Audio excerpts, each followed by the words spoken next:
আজ থেকে 300 বছর আগে যখন বিদ্যুৎ আবিষ্কার হয়নি, ওই সময়ের কোনো মানুষকে যদি বোঝানো হতো, বলা হতো যে এখানে ওয়ালে সুইচ আছে, এই সুইচগুলো সবগুলো দেখতে একরকম, আলাদা কোনো কালার টালার কিছু নেই, তাকে যদি বলা হতো তুমি এখানে জাস্ট, এখন তো টাচ সুইচ হয়েছে, মানে আপ ডাউন করতে হয় না, এখানে তুমি হাত দিবা এই বড় ফ্যান ঘোরা শুরু করে দিবা, ওখানে হাত দিবা লাইট গুলো সব জ্বলে যাবে। এটা যদি 300 বছর আগে, এই বিদ্যুতের এই টেকনোলজি আবিষ্কার হওয়ার আগের মানুষ, তাকে যদি এটা বলা হতো যে ওয়ালে এখানে হাত দিলে এটা করবে, এখানে হাত দিলে আলো জ্বলবে, সে কি বলতো?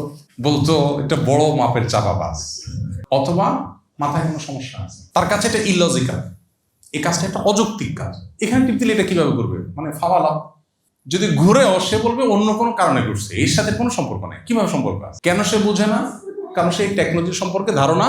আমরা অনেক কাজ করি আল্লাহর নির্দেশে, নবী সাল্লাল্লাহু আলাইহি ওয়াসাল্লামের নির্দেশে, যেটার সায়েন্স আমি জানি না। এখন আমি সায়েন্স না জানলে যদি মনে করি না এটা কেন করব, তাহলে ওই লোকের মতো অবস্থা। আমি সব বুঝে ফেলবো এটা জরুরি না। আজ থেকে, এখন তো ভয়েস কমান্ডের যুগ, এখন ভয়েস যদি বলা হয় হাই শ্রী কলম, ভয়েস কমান্ডও লাগে না, একটু আপনি হট ফিল করছেন, এসে চলবে। তাহলে আমরা যদি কোরআন এবং হাদিসের প্রত্যেকটা নির্দেশকে আমার বিবেকে বুঝে আসছে কিনা সেই কোষ্টি পাথরে যাচাই করে করে করতে চাই, এটা হবে সবচেয়ে বড় ভুল। কারণ আল্লাহর টেকনোলজি সব আমি বুঝে ফেলবো আমার বুদ্ধি দিয়ে, এটা নট নেসেসারি। বরং না বোঝাটা, সবকিছু যে বুঝবো না, এটাই হলো স্বাভাবিক।